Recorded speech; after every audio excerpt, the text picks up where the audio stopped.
the guy was on the ground, and I was and the adrenaline was going, kick him, kick him while he's down. And this little bird on my shoulder over here said, I don't think you want to do that. This is one piece of a long sit down. The whole conversation lives on the YouTube channel. Make sure and subscribe so you don't miss anything and watch the full episode. Because we're keeping this archive alive so that the men that are still here can tell their stories in their own words and in their own way. One of the things that I've learned over the years is that where I am today is directly responsible to the decisions that I made yesterday or 5 years ago. The decision you make today, what you're going to do today, is going to shape where you are tomorrow, next week, 6 months from now, a year from now. And actions have consequences. Whatever it is you do, you get in a fight, and I was lucky one time. I got in a fight, and the guy was on the ground, and I was and the adrenaline was going, kick him, kick him while he's down. And this little bird on my shoulder over here said, I don't think you want to do that. And luckily I listened to that. That was a big experience for me, because if I had kicked him once, I'd probably still be doing time. So your actions have consequences, and you never know what decision you're going to make that is going to be some kind of life-changing consequence. So I try and look at everything that I'm doing and go, okay, how is this decision going to affect what we're doing? And where's it going to take me? If everybody thought that way, I think this world would be a considerably different place. Hey, Uggo. Yes, sir. Uggo, you came up in Brother Speed in the same years my dad rode. What do you remember about him and about the men of that time who aren't here anymore? Well, your dad didn't have very good habits. He drank a couple of bottles of schnapps every day, which probably blew his blood sugar level all to hell. Guaranteed. And he lived on crosstops, and he painted without a respirator. And he didn't wear a respirator when he was doing Bondo. All stuff that don't lead to a long life.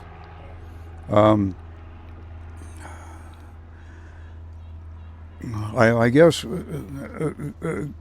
going back to the answer about the choices and the decisions you make, you can, like for your dad, when they first came out with in the old days, you had lacquer paint, and the lacquer fumes would get you high. Okay, well, that wasn't that big a deal. Then they came out with acrylic enamel, which was a hot rod mix, and no more acrylic lacquer. Okay, no more lacquer thinner, so you didn't get high. Okay, then they came out with the hot rod stuff that you had to mix the two-stage stuff to where it would harden up the paint, and so that the paint was harder, didn't chip, and all that. Well, your dad decided that he didn't need no respirator for that sort of thing, and did a paint job, and that night all of that stuff went into his lungs and hardened up, and he ended up down here at the hospital and damn near died. Damn. And then we got down there, and and the doctor comes out and he says, I don't know what he did today, but he damn near dying from this, and I told him what happened. He said, Oh, he didn't wear a respirator. Well, don't do that again, you know. And, uh, you know, so uh, decisions like that, uh, you know, thinking through what you're doing, and you can't live on crosstops and schnapps, you know. I mean, you just can't do it. He had fun. Oh, he had fun. Yeah, I know I had fun with him. yeah. Well, Little Roy does a song about having too much fun. I think some folks had too much fun. Simple as that. It's easy to get in trouble. Yeah. You know, the one more drink, one more cigarette. You know, sure, let's have that Yeah. last shot before we hit the highway. You know, when you've already had numerous.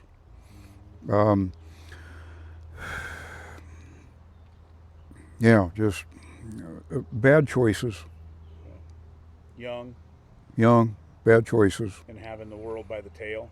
Yeah, You know, it's thinking you're indestructible. Yeah, that's one thing that I, being older now, more mature than I was on round one. Yeah. I tell guys coming up, yeah, you can have anything and everything that this life has to offer. You got to be careful about what it is that you give your time and attention to. Yeah. And to a point that you made earlier, I literally say this because I didn't do this the first time. The first time, I mean, I'll be straight, man. I got into the dope bag, and I was married, had kids, had a family, and I got a swagger on me that I can do whatever the fuck I want, and so I was not faithful, right? I had been up until that point. And I learned my lesson from that, all of that experience, right? And I carried it forward. And so now I share with guys, to your point, you married, you got somebody that washes your clothes and does the things and takes care of your babies and blah, blah. Yeah. You love her. Yeah. You respect her. Yeah. Loyal. Yeah. Okay. Well, I'm going to hold you to it. Yeah. If I see you doing anything different than that, my level of respect for you is going to diminish. And if you're willing to turncoat on somebody that washes your clothes and does the things that make you feel good.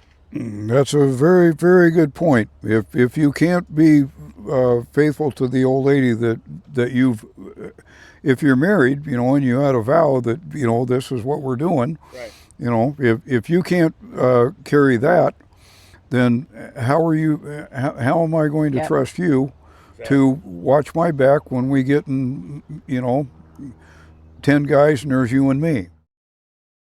I mean, you have been around the club and this lifestyle since you were 18 years old. 18, yeah.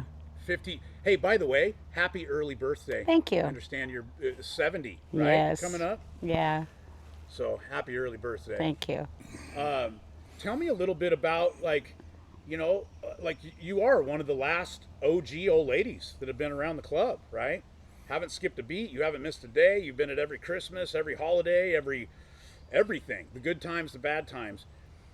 Tell me a little bit about how you managed, and still to this day, but I'm talking more like old school days, how you managed other girls, when the guys drag some girls down to the clubhouse, right? Or, whatever, and they're hanging around, and like, you're established, like you're part of the family. You're sewn in, literally, with a property patch. Tell me about that. Do you want the real younger years?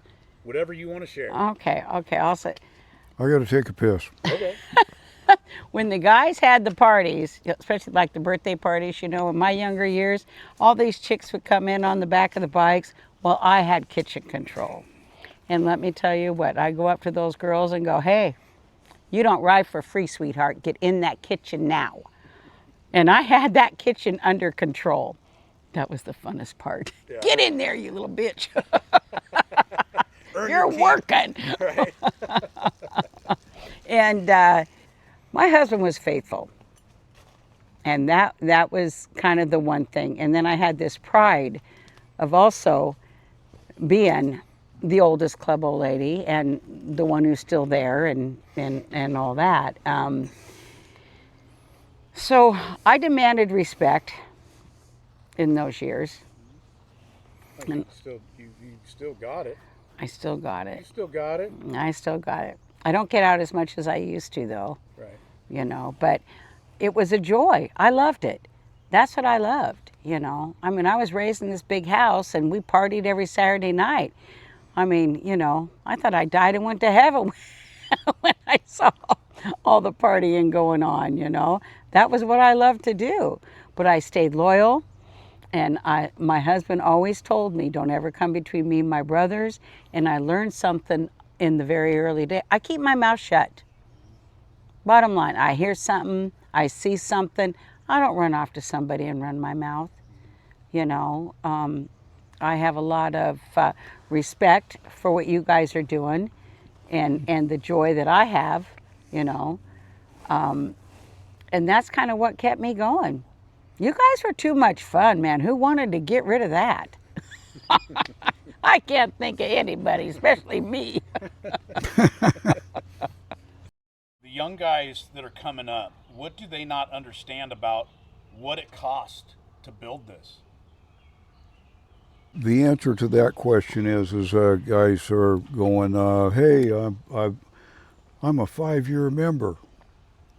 Okay?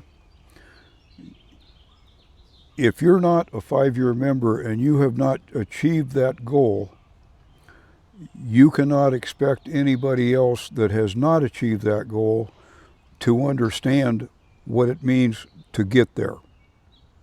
Okay,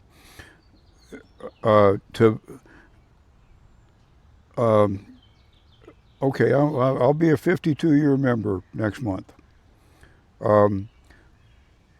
The young guys, they don't have a concept of 52 years of anything. Right. So that's a tough question. You basically don't know until you get there. I mean, back when we were kids, you know, I didn't have the idea in my mind that I was going to end up looking at 75. You know, I mean, we've had guys run into the side of trucks. We've had guys drive off of bridges. We've had guys run into bridges. We've had guys commit suicide for all different kind of drug overdoses, this, that, the other. You know, you don't know what's going to go on until you get there. You know, I've tried to look at things try to avoid the obvious mistakes. You know. Yeah. I guess that's the best answer I can come up with that. You don't know until you get there, and until you done it, you ain't done it. You know, you get your 10-year member patch. Wow, all right, I've been a member for 10 years. You know, far out. You know, and the guys that are 20-year members. All right, dude, way to go, pal. Far out, you know. Mr. Fred, he has this thing that he said all these years. He says, you know, stick around for 5 years. We'll take a look at you.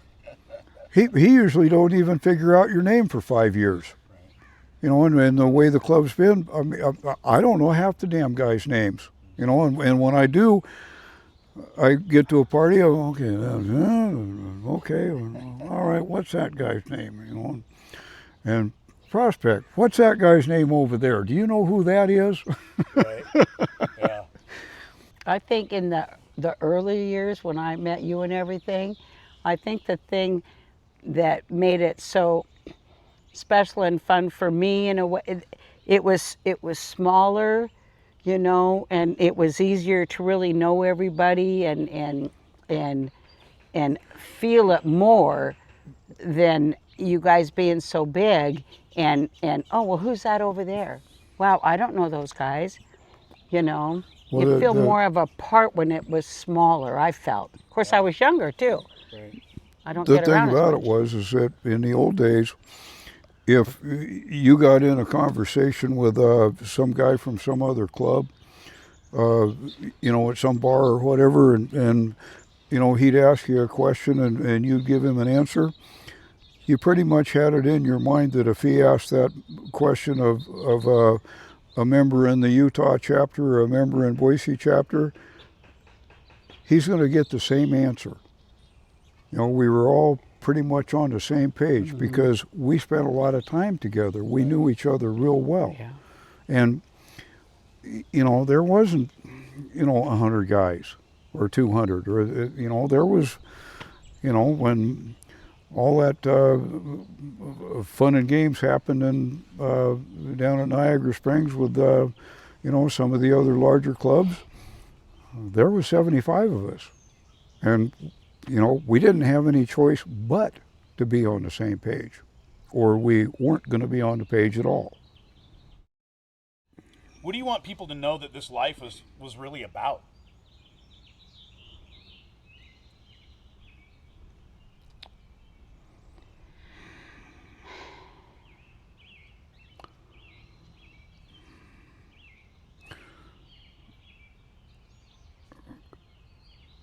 Enjoying life and living life to the fullest. I kind of feel like the good Lord gave you this life, and you need to live every day, because you might not get tomorrow.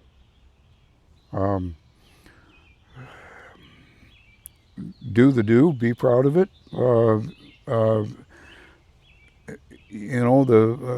These people that sit around and watch Oprah, and these people that get all these junkies on the streets and stuff.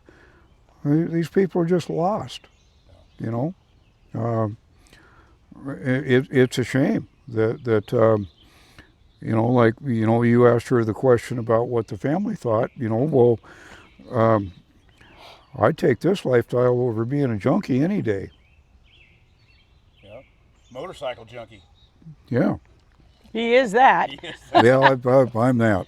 And I think too the loyalty and the brotherhood and the when you go somewhere and you're partying together, the comfort you feel being among people that you really care and know that they care about you, and that brotherhood and sisterhood, is you can't find it anywhere else.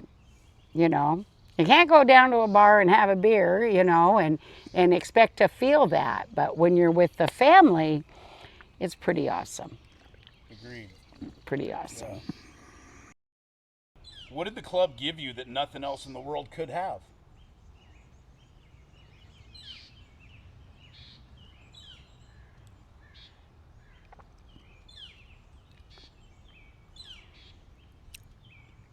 Fun. Lots of fun. Lots of fun. Bands, music. A direction, a responsibility. I feel responsible to the younger members coming in. That at my age, I feel responsible that I should have some wisdom, and that I should be able to answer their questions and be able to provide some guidance when I see somebody taking the wrong path. The Bible says that the path for many is large, the path for few is small. I like to stick in the small part of it. The wider the path gets, the crazier it gets. If you could put one thing on the record for the men and women who come after you, what is it? I'm going to say embrace the familyhood, and embrace the friendships that you make, and the love and respect that you show, that you get back, and enjoy it. Just enjoy it, because you aren't going to find anything better anywhere else. You want to speak on that at all? You don't have to. Sounds good to me. You guys created and ran. I mean, Francine, you had a band, Francine and the High Speed Wobblers, Francine Yes. West and Yes. the High Speed Wobblers. I used to, in my 20s, would come find you guys. 25 years. Yeah, I would come find you guys, whatever bar you were playing at. I used Yeah. to play in Oak Grove at that one bar there on Oak Grove Boulevard all the time. And, Yeah. you guys created one of the most spectacular charity events. Was it the musicians benefit toy run? Musicians Toy Run Benefit. Yeah. So that used to be one of my joys every year to come up, like when you had it in Oregon City there and stuff, and we come up and hang out. Tell me a little bit, give me the Reader's Digest version of how that came together. Actually, I think Art could do that better than me because he's the one who really worked the hardest on it. I went and I did all the raffle stuff. I ran and I called the people and did all that. But he's the one who put all the band and the ordering and this is how it's going to be and the whole layout of it. And you guys had Curtis Salgado, Linda Hornbuckle. I mean, like legitimate blues musicians. Oh yeah, top notch. World renowned. Top notch. We're there every Top year. notch. Like, and there was not just those. There was a whole list. Norman Sylvester. Yeah. Duffy Bishop. 10 bands in 10 hours. Yeah.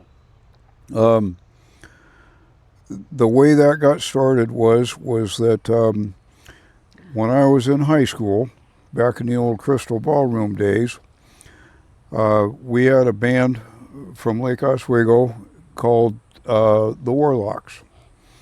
And they were opening up, it was Feldman, John Kiske, can't remember the bass player now, the drummer, Kiske was the drummer, Feldman was a guitar player, the Marty Stites was a singer, and he was from Tigard. And anyway, I would go down there to the Crystal Ballroom in the high school days, and they were mainstream. And go down to the Crystal Ballroom. That's where I saw,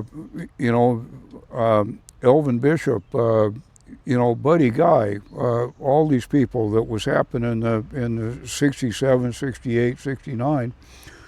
Well, I got to know Jim Meesey and Steve Bradley and all these different musicians through them guys. Well, then when she wanted to get into the music, we started going to jam sessions and stuff, and I started running into some of these people. And I hadn't seen them in years, but I knew all these people. And so anyway, when we put the band together, I called up Kiske and I says, hey, I'm putting a band together for the old lady. You want to play drums? He says, yeah, And so he gets there and we set up her band. And we were just getting started. We had Kiske and Seth and Jim Meesey. And Meesey was doing a jam session at Bojangles every Sunday night. I remember. And we'd go down there for a jam session. Wait until midnight. And Meesey he grew up in Milwaukee, or him and Paul DeLay, they were both from Milwaukee. And anyway, got to know them guys and more, and rekindled old friendships. And so we set up Francine's band, and the toy run thing came around, and Kiske's baby had been up at Shriners. And he says, I'd like to participate in this motorcycle thing. He says, but I'm a musician. He says, I can't do anything with this.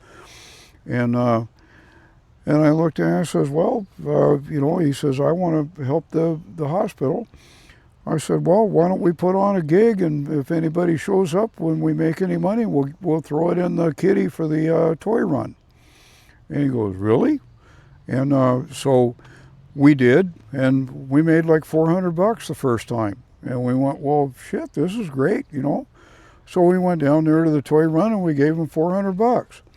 And then what we were doing as she was getting started and getting going, then the lady from River Roadhouse, Shirley, she offered us the club. She says, okay, I got this club. She says, you can do anything in here you want. You bring the band in, you pay the band, you get the door, I get the machines, I get the booze, I get the food, you know, you get the door, whatever, t-shirts, whatever you want to do. And so we started doing that. And so I started booking bands in there. But the thing about with the book and the band was, is I told them, and this was before we set up her band, I told them, okay, you're gonna come do the gig, but she won't be a special guest. And so that was how she got to meet all these different band players, and they started building a respect for her because she knew her shit. And so we got to know all these different bands, and I was hiring all these good bands, and we were putting on the gig. We charged $5 at the door, and we would pre-sell the tickets. So we'd sell 100 tickets, so I had the band paid before we even got there, and then whatever came in the door was our profit. Okay, well then after the thing was over, we went from 8 o'clock to midnight, and at midnight we shut it down. And we took the whole pack and everybody that was there, we took them over to the clubhouse for an after-hours party. So we missed the 2:30 bar rush. We didn't have the cops. Everybody wasn't all toasted, and so we made a bunch of money at the bar, and we made friends with all these band players. Well, then we started doing the benefit, and it started out with her band and. I think originally we did her band, and we invited Norman Sylvester or Jim Meesey or somebody as a special guest. Well, then they're going, hey, fuck this special guest, I want to bring my band. Well, it only took a couple of years of that before all of a sudden I had 5 bands that wanted to play, and I got all these people calling me up. Then I go, okay, well, now I got 10 bands that want to play. So we set up a thing where we had the bass set up, we had the drums set up, and the musicians come in. They had 15 minutes to get the one band off the stage, get the other band on the stage, and off we went again. And we sold tickets and we raffled off stuff. I found sponsors, and they were putting in money and this and that and the other. And I had all these business contacts, and I was getting. Like the DSU, the truck shop, they'd give us a bunch of real nice coats to raffle off, and just all these different businesses were giving us money and stuff. And over the course of all the years that we did it, we made $80,000. Damn. That we put in the toy run benefit. That's so rad. Yeah, and it was cool. And we were having a great time, And the thing about it is that we became, by having the Roadhouse to use, we put on a gig, the club put on a gig every 3 months. I'd hire like Meesey's band or Norman Sylvester, and then her band would open up for them. And we get there, and all these people would show up, and then we take all these people over to the clubhouse and stuff. Well, that became the happening thing. We ended up with guys showing up and, hey, Brother Speed, what's going on, That's Ricky Love showed up during them days. Weiner showed up during them days. Lager, the Shadows, all of them guys all showed up. The reason we have a West Side chapter is because she had a gig out in Forest Grove, and she told me, she says, hey, there's these 5 or 6 guys that I see at all these different gigs. I'm on the stage. She's I on the see what's stage, so happening. she gets to see the whole room. Yeah. And so she told me about these 5 guys. So I started going out there and sniffing around, Well, then I went to the club and I says, hey, there's this group of guys out here, and they're all hanging out together and they're pretty tight. How about this? And I said, how about let's make them an offer? And so the deal that I made with the club was that I'll miss the birthday party, the anniversary party, because they had the West Side A-Bait had their party, fall A-Bait closer run or whatever out at what was that park? That park On out 26, there. Yeah, that Highway 26. Horning's Hideout. Yeah. Oh, okay. Yeah. Okay. Well, so I told him, I says, okay, if I book the band out here for that thing, if all these guys show up, okay, I'll book the band. I'll go out there. If these guys show up, I want to be able to go, okay, fellas, here's the deal. Take them all aside, set up some beers. Here's the deal. You got until Tuesday. We've been looking at you. You want to be a chapter of Brother Speed? You got until Tuesday to talk amongst yourselves. This is a one-time offer. Now is the time. Not going to happen again. So I told them that Saturday night about midnight. Sunday night, 6 o'clock, my phone rings. We're in. And that's how we started the West Side chapter. But if she had not been doing her music, we would have no West Side chapter. So that was all of that whole music thing and the whole band thing and the role that she played in all of that. It totally changed everything. We ended up being what was happening. We were doing it, you know, Yeah. and it was apparent. I mean, all the jokers would show up at the Saturday night band thing, 50 of them. The Outsiders would show up. The Outsiders know that was after Righteous Robin died. They were struggling, you know, but they were there, you know, and we became the focal point, and that was when we built the new clubhouse in Portland on 92nd. We had the fire, and we had it going on, and it was a blast. And I was working every day, and we were out 6 nights a week.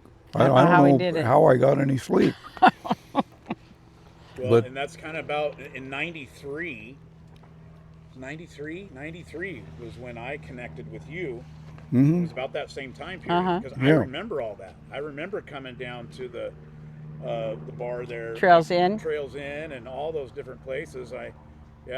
So we were having a blast. Yeah. I'd have to say. Yeah, and I was like 21, 20. I think I had fake just ID. a baby. So I was hitting the stride as you guys were, beating. You were the drum of the street. Yeah. The beat of the street. Yeah. I saw a lot when I was up there. I paid attention. I bet. And I get off and I go, hey, Art, Well, and being who you are, who you're married to, the time Yep. you've been in this lifestyle, not only could you see everything, but you could see things with a lens that most people wouldn't Exactly. have a fucking clue what they were looking at. Exactly. And you could see the way Yeah, the people were moving. West Side Yeah. chapter was our idea. Yeah. That's freaking rad. That's rad. We had a good life. We still do. Mhm. We're just a little slower at it, which is fine. I've had some experiences doing this that I couldn't pay for them. There's not enough money in the world to pay for some of the things that I've had to experience, and man, I'm truly blessed.